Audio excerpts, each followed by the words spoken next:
आप देख रहे हैं इंडिया टाउन न्यूज, भारत की बात।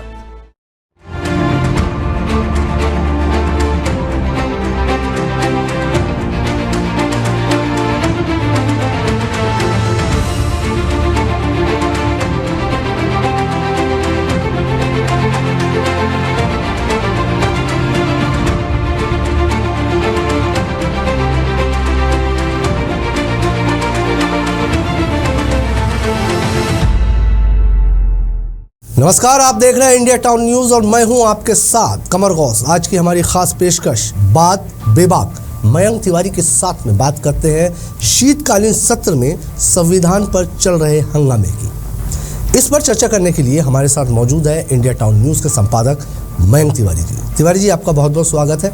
धन्यवाद कमर जी। जी तिवारी जी, संविधान पर चर्चा में पीएम मोदी ने सदन में आज विकसित भारत के लिए 11 संकल्प सदन में रखे थे। प्रधानमंत्री नरेंद्र मोदी ने करीब 2 घंटे सदन में संविधान पर अपनी बात रखी। पीएम ने संविधान को लेकर आपातकाल, आर्टिकल 370 जैसे मुद्दों पर कांग्रेस पर जमकर निशाना साधा।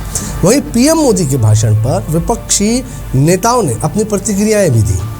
वायनाड सांसद प्रियंका गांधी ने पीएम मोदी के स्पीच को बोर साबित किया, कहा कि ये जो भाषण है वो बोर था। और एसपी सापा सांसद अखिलेश यादव ने पीएम मोदी के संकल्प को जुमले का संकल्प बताया है। पीएम मोदी के भाषण पर अन्य विपक्षी पार्टियों के नेताओं ने भी अपना रिएक्शन दिया है। क्या कहेंगे आप इस पर? देखिए कमर जी, बीते लगभग 12 दिनों से जिस तरीके से लोकसभा में जो शीतकालीन सत्र की शुरुआत हुई है, तब से लगातार हंगामे की भेंट यह हाउस चढ़ते जा रहा था। लेकिन कांग्रेस ने ही या विपक्ष ने संविधान पर चर्चा बुलाई। जब चर्चा बुलाने के बाद जब इस पर चर्चा हुई तो 2 दिनों तक बहुत अच्छे से, ठीक ढंग से, मतलब वाद विवाद देखा गया, पक्ष विपक्ष तर्क वितर्क देखे गए। लेकिन चर्चा जिस तरीके से होनी चाहिए थी या हाउस जिस तरीके से चलना था वो चला। पहली बात तो ये दर्शाता है कि विपक्ष या कांग्रेस जब चाहते हैं हाउस चलता है और जब चाहते हैं वो हाउस को नहीं चलने देते। मैंने आपसे बीते समय में भी जब चर्चा हो रही थी तब ये कहा था कि आप हाउस तो चलने दीजिए। हाउस जब चलेगा तो चर्चाएं होंगी, मुद्दे आएंगे, मुद्दों और समस्याओं के समाधान पे बात होगी। फिर इसके बाद संविधान पे जिस तरीके से बात हुई वैसी बात होगी। लेकिन सबसे बड़ी चीज़ चर्चा चलना, ये अच्छी बात है कि 2 दिन तक जो है लगातार चर्चा चली। अब अगर बात करें, आप कह रहे हैं कि उनके मोदी के बयान के बाद या मोदी की स्पीच के बाद प्रतिपक्ष के जो नेता है, विपक्ष के जो नेता है, उन्होंने मोदी के भाषण पर अलग अलग तरीके की प्रतिक्रिया दी है। जी बिल्कुल। आप प्रियंका गांधी वाड्रा का जिक्र कर रहे हैं कमर जी, तो मैं आपको सीधे तौर पर कहूँ, प्रियंका गांधी ने खुद की जो स्पीच दी है, पहले उसकी और इसके बाद प्रधानमंत्री मोदी जी ने जो स्पीच दी है, दोनों की खुद ही तुलना करें। जब तुलना करेंगे तो आपको स्पष्ट हो जाएगा कि आपकी स्पीच आपने पेश तो बहुत अच्छे से की, लेकिन एक तारतम्यता का अभाव रहा। लगातार जिस तरीके से मैं आपको जो पहली स्पीच में जो आपको मौका मिला था, उस मौके को बहुत अच्छे से आप भुना सकते थे, बिल्कुल। लेकिन आपने वो भी नहीं किया। आप वही अपने भाई के एजेंडे, संविधान और आपका अडानी, आपका अंबानी, आपका जीरो टॉलरेंस पे घेरना, इस पर आपने बात की। कुल मिला के आप बहकी से नहीं, लगातार जो है आप जिन पक्षों पे बात कर सकती थी, क्योंकि संविधान पर चर्चा हो रही थी। जी। आपको बहुत अच्छा मौका मिला था। आप अपनी जानकारी पटल पे जब सामने लेके आती तो लगता कि हाँ, परिपक्व प्रियंका अब यहाँ पर है, जिसको संविधान की भी बेहतर जानकारी है। वहीं आपने जिस तरीके से अखिलेश का जो जिक्र किया, अखिलेश यादव खुद भी जो बात कर रहे थे, किस तरीके की बात कर रहे थे आप खुद बताइए। अगर आप संविधान पे बात करते हैं, आपने ज़रूर अपने जो आपके जो नेता रहे हैं राम मनोहर लोहिया, उस पर बात की है, लेकिन आप समाजवाद पे बात तरीके से ठीक ढंग से नहीं कर पाए, क्योंकि आपको मौका मिला था समाजवाद पे आपको बात करना था, आपको सहिष्णुता पे बात करना था, आपको जो आर्थिक जो विपन्नताएं हैं, असमानताएं हैं, उस पे बात करना था। आपको कुछ ऐसी बातें करनी थी जो लगता कि हाँ, ये समाजवादी पार्टी का जो एजेंडा रहा है, समाजवादी पार्टी जिस चीज़ को लेकर के बनी है, उन चीज़ों पे आपको संविधान के माफिक बात करनी थी, लेकिन आप वो भी नहीं कर पाए। निश्चित है, पक्ष और विपक्ष अपने नेताओं को बचाएंगे, दूसरे नेताओं को जुमला या जो भी चीज़ कहेंगे वो होना था और वो होता भी। तिवारी जी, ये तो सब चीज़ें अपनी जगह होती है, लेकिन जब ये इस तरह के सत्र चलते हैं तो राहुल गांधी के जिक्र के बगैर सांसद और चीज़ें मौजूद। तो तिवारी, भारत के संविधान को अपनाने की 75वीं वर्षगांठ पर चर्चा के दौरान लोकसभा में विपक्ष के नेता राहुल गांधी ने सत्ता पक्ष पर जमकर निशाना साधा है। राहुल गांधी ने कहा है कि देश के युवाओं का एकलव्य की तरह अंगूठा काटा जा रहा है। क्या किस ओर निशाना इनका इशारा है राहुल गांधी का? कमर जी, जो आप कह रहे हैं कि जमकर निशाना साधा जी, मैं यहाँ पर मैं आपसे बिल्कुल भी सहमत नहीं हूँ जी। देखिए, चर्चा किसने बुलाई जी? कांग्रेस ने बुलाई। काय पे बुलाई? संविधान। मतलब आपका सब्जेक्ट, आपका मन पसंदीदा विषय जी, वहीं आप लगातार बीते चुनावों से संविधान की कॉपी हाथ में लेकर चल रहे हैं और आपने एक नैरेटिव जो सेट किया था जी, संविधान को भारतीय जनता पार्टी या एनडीए की सरकार लगातार बदल रही है। आपने जितने चुनाव अभी बीते समय में लड़े हैं, सारे में यही बताने की कोशिश की। अब आप कह रहे हैं कि राहुल गांधी ने जमकर निशाना साधा। बिल्कुल नहीं, राहुल गांधी ने पूरी तरीके से मौका गंवाया है।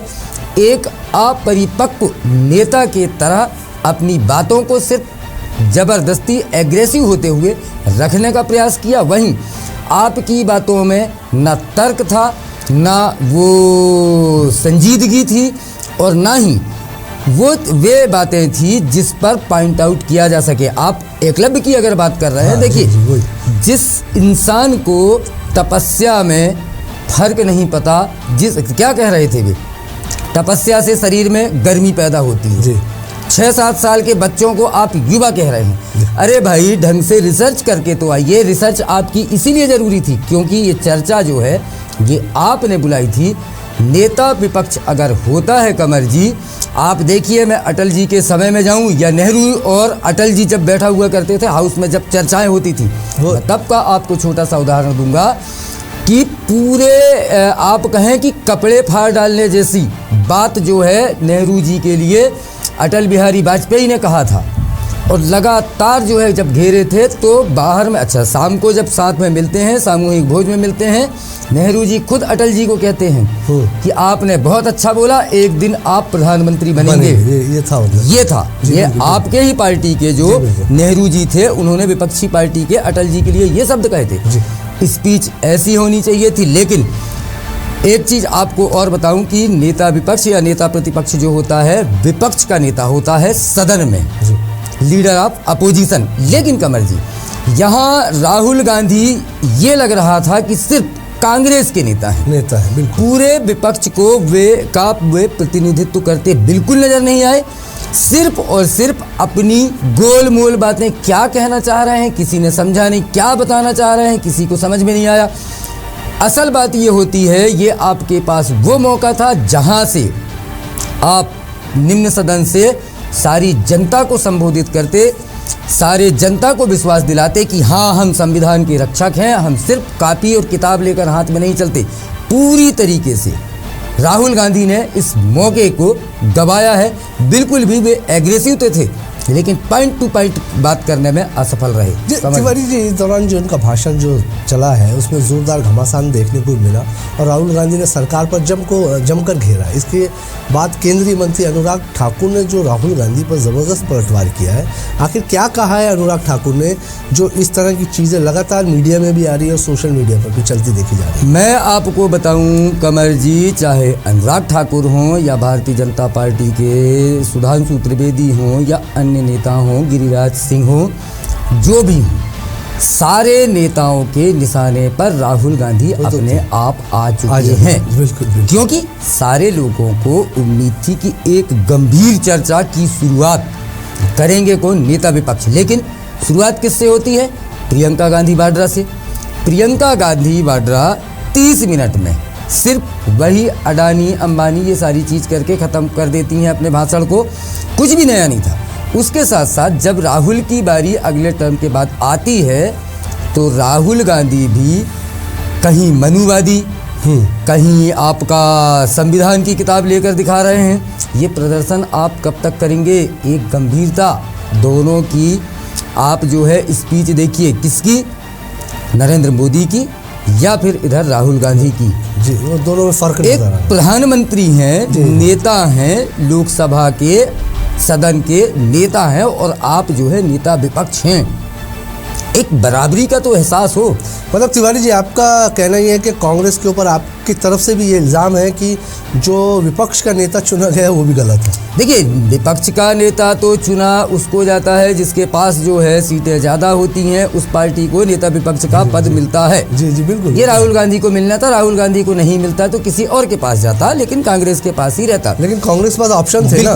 हाँ, यही मैं कह रहा हूँ। देखिए, आपके पास बहुत अच्छे अच्छे वक्ता हैं लोकसभा में भी। जी, मेरा भी वही। मनीष तिवारी हैं, जी, आप देखिए जयराम रमेश हैं जी, आप और भी अन्य नेता हैं, अच्छे सांसद हैं, बहुत अच्छे वक्ता हैं जिनको काफ़ी जानकारी है, जो पिछले समय से या इंदिरा, राजीव, राहुल के समय मनमोहन सिंह के समय से लगातार सदन के सदस्य हैं या हिस्सा बनते आ रहे हैं। बहुत अच्छी जानकारी है। एक जब चर्चा जो है शुरुआत होती है तो आप गंभीरता से उन पक्ष को तो रखिए। आप पक्ष ही नहीं रख पा रहे हैं। आप बात कर रहे हैं संविधान की, लेकिन घेर रहे हैं अडानी, घेर रहे हैं अंबानी। आप जो है वीर सावरकर की अगर बात करते हैं, वीर सावरकर ने क्या किया उसे भी आप तरीके से स्पष्ट नहीं कह पा रहे। आप जो है आरएसएस पर निशाना साधते हैं, आरएसएस कहाँ संविधान को नुकसान पहुंचा रही है उसे भी आप स्पष्ट तरीके से। आपके पास भरपूर समय था, और समय ऐसे समय में आपको छीना जाता है, आपको लिया जाता है। आप कितना लंबा से लंबा बोलते, आपको वहाँ पर रोकने वाला कोई नहीं था। लेकिन आप सोचिए, सिर्फ 26 मिनट में आप अपना भाषण खत्म कर दे रहे हैं, जबकि आप पूरे विपक्ष का प्रतिनिधित्व कर रहे हैं। यानी कि आपकी रिसर्च अच्छी नहीं है, आपके पास ज्ञान अच्छा नहीं है। इसीलिए अनुराग ठाकुर हों, जिनका आपने जिक्र किया, या और अन्य नेता है, बिल्कुल निशाना साधेंगे। एक और मौका उन्हें भारतीय जनता पार्टी या कांग्रेस के विपक्षी दलों को ये इसीलिए मिल गया कि राहुल गांधी आज भी परिपक्व नेता नहीं बन पाए हैं। जी जी तिवारी, इसी बीच में जो है जहां संविधान की बात हो रही है, वहीं राहुल गांधी ने जाति जनगणना का मुद्दा भी उठाया। उस पर राहुल गांधी ने कहा है कि हम जाति जनगणना करवा कर रहेंगे, और इसके साथ ही आरक्षण की 50% के जो कैंप को भी बढ़ावा देंगे। क्या कहेंगे? देखिए, इसका जो है काउंटर नरेंद्र मोदी ने किया। आप जातीय जनगणना की बात करते हैं, आप जो है 50% से ज़्यादा बढ़ाने की उसकी जो है कैंपेनिंग की बात करते हैं। सारी बातें ठीक है, लेकिन जातीय जनगणना के लिए आप बात तो करते हैं, लेकिन कब, कैसे, क्यों, किस तरीके से होगा ये तो आपको ही नहीं पता। जी देखिए, जुमलेबाज कह के आप मोदी पर तो आरोप लगाते हैं, लेकिन नरेंद्र मोदी ने कल आपको ही जुमलेबाज साबित कर दिया। जी बिल्कुल। जातीय जनगणना है, जातीय जनगणना के लिए आप लगातार एक जो नैरेटिव सेट करने की बात करें, या अन्य किसी भी मैं मुद्दे की अगर बात करूं, कांग्रेस या राहुल गांधी जिन मुद्दों को लेकर चलते हैं या जिन नैरेटिव को सेट करने की बात करते हैं, विपक्ष या आप एनडीए के जो नेता हैं भारतीय जनता पार्टी के, उसकी हवा निकाल देते हैं। यही हो रहा है कमर जी। वो इसीलिए हो रहा है क्योंकि आपका जो विपक्ष है, क्या एकजुट है? क्या सारे लोगों की सहमति रहती है? क्या सिर्फ इसमें जो है राहुल गांधी अपने एजेंडे को लेके आते हैं और अकेले ढोते रहते हैं?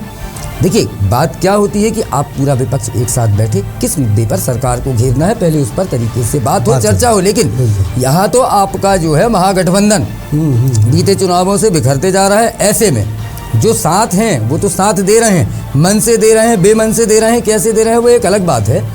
लेकिन उस तरीके का एग्रेशन जो है विपक्ष की तरफ से बिल्कुल भी नज़र नहीं आ रहा है, चाहे मुद्दा या नैरेटिव सेट करने की किसी भी तरीके की बात हो। कमर जी तिवारी जी, जिस तरह से आपने प्रियंका गांधी के बारे में कहा कि पहली स्पीच थी उनकी, और जिस तरह के मुद्दे उठाने चाहिए थे इस सत्र में वो नहीं उठे। अब मैं साफ बात यह है कि पहली स्पीच है प्रियंका गांधी की, तो जिसपे उन्होंने अल्लू अर्जुन जैसे सुपर सितारे की गिरफ्तारी की बात की, सबको उनसे बहुत उम्मीद थी कि वो कुछ खास मुद्दा उठाएंगे। बिल्कुल, जिस इस पर बिल्कुल कमर जी, आप साफ तरीके से जो कह रहे हैं मैं समझ रहा हूँ आपका जो सवाल है जी। आपको भी मेरी तरह या अन्य लोगों की तरह प्रियंका गांधी से बहुत उम्मीद थी, ठीक वैसे ही जैसे कांग्रेस पार्टी को या विपक्ष को उम्मीद थी प्रियंका गांधी से। जी बिल्कुल। आई अच्छा बोली। देखिए मैं एक चीज़ तो बोलूँगा कमर जी कि उनका जो प्रेजेंटेशन है या उनके बोलने की जो लहजा है वो राहुल गांधी से कहीं बेहतर, बहुत अच्छा है, कहीं अच्छे शब्द हैं, कहीं सधे हुए शब्द हैं। लेकिन आप अभी जो है ना कनेक्टिविटी जो होती है, एक लाइन से दूसरी लाइन को जोड़ना, दूसरी लाइन से तीसरी लाइन को, एक विषय से दूसरे विषय को, तीसरे विषय से चौथे विषय को, एक मुद्दे से दूसरे मुद्दे को, जी बिल्कुल, इस चीज का अभाव देखा गया।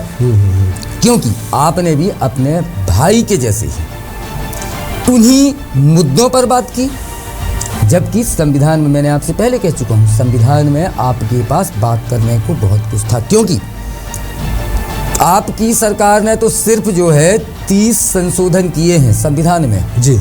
अब तक करीब 160 संशोधन हुए हैं। 75 ऐसे संशोधन हैं जो कांग्रेस की सरकार नहीं थी तब हुए, फिर चाहे जिसकी भी सरकार हो। तो आप जब जो है बात करते हैं संविधान की आत्मा क्या है उस पर बात करना था, संविधान का की प्रस्तावना क्या है उस पर बात करना था। आपको प्रियंका बात करनी थी संविधान में जो मौलिक अधिकार दिए गए हैं क्या उनका पालन हो रहा है या नहीं हो रहा है। आपको बात करनी थी संविधान के उन विषयों पर जिनको अनदेखा किया जा रहा है, जो आपकी नज़र से लगता है। लेकिन बिल्कुल आप अपने उन्हीं भाई के मुद्दों पर अटक के रह गई, भटक के रह गई। और पहला मौका जो था आपने बोला बहुत अच्छा, लेकिन आपने मुद्दों पर सही या करारी चोट बिल्कुल नहीं। कमर जी, तिवारी जी, ये तो विपक्ष की बात रही जब, लेकिन सत्ताधारी पार्टी आई। अगर हम बात करें प्रधानमंत्री नरेंद्र मोदी जी की, तो उन्होंने संविधान पर विपक्ष का जवाब देते हुए सीना ठोककर कहा है कि हमने संविधान में बदलाव किया है। जी देखिए कमर जी, ये जो संविधान पे चर्चा हो रही थी, ये संविधान पे चर्चा कम, हम ज़्यादा मजबूत या हम ज़्यादा मजबूती से संविधान के रक्षक हैं, या हम ज़्यादा सम्मान करते हैं, या अपने आप को संविधान का सबसे बड़ा शुभचिंतक बचाने या बताने की ये सिर्फ कोशिश हो रही थी, चाहे सत्ता पक्ष हो चाहे विपक्ष हो। मैं निराश हूँ, सत्ता पक्ष से भी उस तरीके की बातें बिल्कुल भी सामने नहीं आई जिस तरीके की उम्मीद जो पढ़े लिखे लोग हैं, जो जानकार लोग हैं, उन्होंने लगाई थी। बिल्कुल सत्ता पक्ष की तरफ से भी नहीं आई। क्यों नहीं आई कमर जी? जी, अगर जो है आपसे सवाल उस तरीके से पूछे जाएंगे, आप पे सवाल उस तरीके के दागे जाएंगे, तब आप उन मुद्दों को छुएंगे, टच करेंगे या उन पर आप जवाब देंगे। जब आपके पास सवाल ही नहीं है, ये विपक्ष की कमजोरी है, ये राहुल गांधी, ये नेता विपक्ष की कमजोरी है। जी जी जी। दूसरी चीज, जब आप कह रहे हैं कि सीना ठोक कर कहा नरेंद्र मोदी ने कि हाँ हमने संविधान बदला है, लेकिन कमर जी आप सोचिए कि जिस तरीके से पॉइंट बात करते हुए सबसे पहले उन्होंने जिक्र किया जवाहरलाल नेहरू का, बिल्कुल। इसके बाद जवाहरलाल नेहरू ने जो चोरी छुपे जो संविधान को बदला, ये आरोप लगाते हुए कब संविधान को बदला, कब उनके अनुच्छेद को चेंज किया, इस पे बात किए। दूसरे उन्होंने बात की प्रधानमंत्री जो रही हैं इंदिरा गांधी, राहुल की दादी, उस पर बात की। फिर इसके बाद वे राजीव गांधी पे आए, फिर इसके बाद वे मनमोहन सिंह पर आए, और सबसे बड़ी बात, मनमोहन सिंह से आते आते वे राहुल गांधी पर भी आए। बिना नाम लिए इशारों में उन्होंने राहुल गांधी को क्या कुछ नहीं कहा। सीधे आप जो है इसको आप उनके व्याख्यान में या भाषण में उसको सुन सकते हैं, अहंकारी कहा है राहुल गांधी को। क्यों? क्योंकि मनमोहन सिंह प्रधानमंत्री थे, जो कैबिनेट में जिस प्रस्ताव को पास कर दिया था, पत्रकार वार्ता के दौरान राहुल गांधी ने उस प्रस्ताव को फाड़ दिया था। जी जी। जिस पर कि कानून बनना था, उसको जब फाड़ा, इससे लेकर, और दूसरी चीज वही प्रस्ताव जो है वहाँ से फिर लोकसभा से हटा दिया गया। आप सोचिए कि इतनी बड़ी बात का उदाहरण देते हुए बिल्कुल नरेंद्र मोदी आक्रामक थे। एक करके लगातार उन्होंने जिस तरीके से राहुल को या विपक्ष को घेरा है, वहीं उन्होंने दोनों ही जो विपक्ष की जो पार्टियां हैं उनके अंदर भी फूट डालने की पूरी कोशिश की। जी, उन्होंने साफ तौर पर कहा कि यहाँ पर वे लोग भी बैठे हैं जिनके नेता इमरजेंसी के दौरान जेल गए हुए थे। जी, आप सोचिए कमर जी कि इस चीज़ से इमरजेंसी आज जो है 50 साल पहले लागू हुई थी, इस चीज़ से आज कोई जो है लेना देना कम से कम हमें नहीं है, वो काला इतिहास है। जी, लेकिन आज भी उस चीज़ को लेकर कांग्रेस से सवाल पूछा जाता है, उसके पास जवाब इसीलिए नहीं होता क्योंकि उन्होंने जिस तरीके की जो संविधान में संशोधन किए हैं उन चीज़ों को प्रेजेंट नहीं कर पाते। बहुत अच्छे संविधान संशोधन करते हुए जैसे जो ग्रामीण जो राज्य की कल्पना वगैरह जो थी, जो पंचायती राज वगैरह की, ये कांग्रेस का ही संविधान संशोधन था। उम्मीद थी अच्छी रिसर्च अगर करके आते, अपने अच्छे संशोधनों के बारे में अगर जब बताते, चाहे वो प्रियंका हो चाहे राहुल हो, निश्चित ही जनता का ध्यान अपनी तरफ खींचते, ठीक वैसे ही जैसे पूरी तरह से सफल हुए मोदी। जी तिवारी जी, लेकिन ये जो बहस हुई, जितनी भी बातें हुई, इसमें सत्ता पक्ष ने जो है आपातकाल को लेकर भी बात की, जिसमें आपातकाल में गरीबी हटाओ जैसे मुद्दों को लेकर गांधी परिवार पर वार किया गया है। ये क्यों? देखिए कमर जी, कांग्रेस या राहुल गांधी खुद ही मौका देती है सत्ता पक्ष को कि परिवारवाद का आरोप उन पर लगे। जी, हाँ, सवाल आपसे पूछे जाएं आपातकाल को लेकर, सवाल आपसे पूछे जाएं गरीबी हटाओ का जो आपका जुमला या नारा था उस पर आप जुमला करते हैं, ये तो आपका जुमला था जो 40 सालों तक कभी खत्म ही नहीं हुआ। बिल्कुल। आप सोचिए कि एक परिवार को लेकर ही कांग्रेस पार्टी क्यों निशाने पर रहती है। सर्वविदित है जी कि यहाँ पर जब चली है एक ही परिवार के एक ही नेता को चली है। अभी भी अगर बात की जा रही है तो राहुल गांधी को स्थापित करने के ही सारे प्रयास कांग्रेस की तरफ से चलते हैं।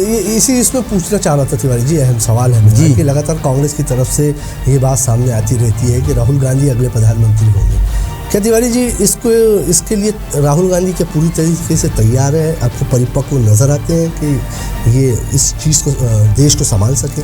राहुल गांधी, कमर जी, आप खुद कल की स्पीच उनकी सुनिए, उनकी जो एक्टिंग है वो सुनिए जी। इसके बाद जो मैं विपक्ष के, चलिए मोदी जी से तुलना नहीं करना चाहता, किरण रिजिजू जो संसदीय कार्य मंत्री हैं उन्हीं का आप एक लहजा देखिए, तरीका देखिए। जी।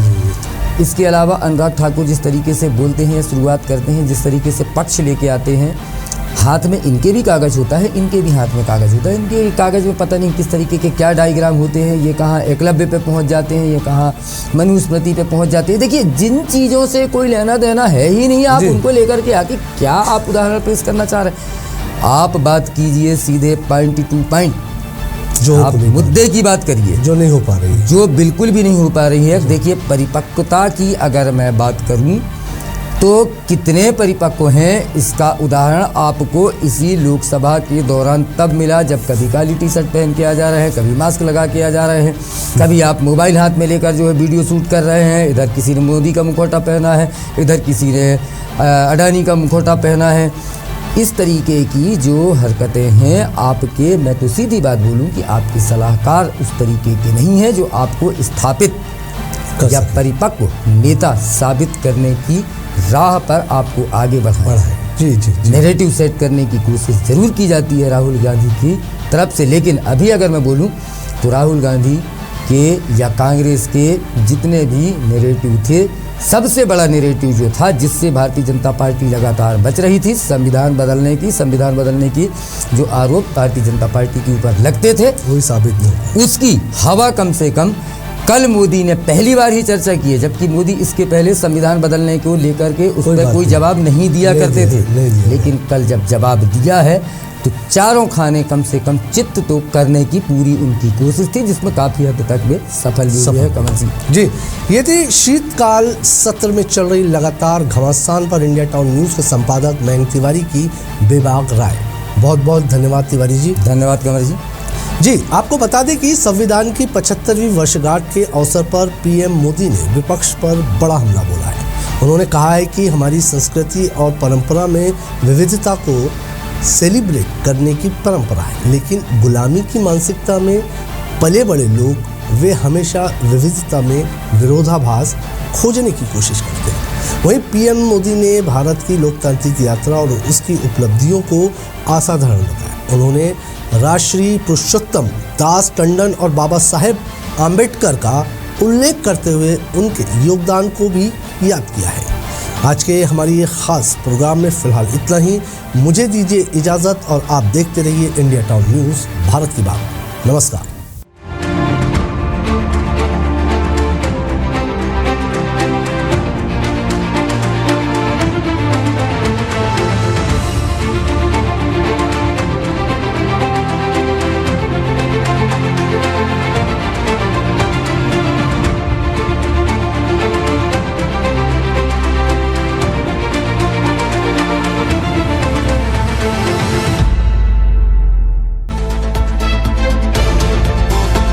आप देख रहे हैं इंडिया टाउन न्यूज़ भारत की बात।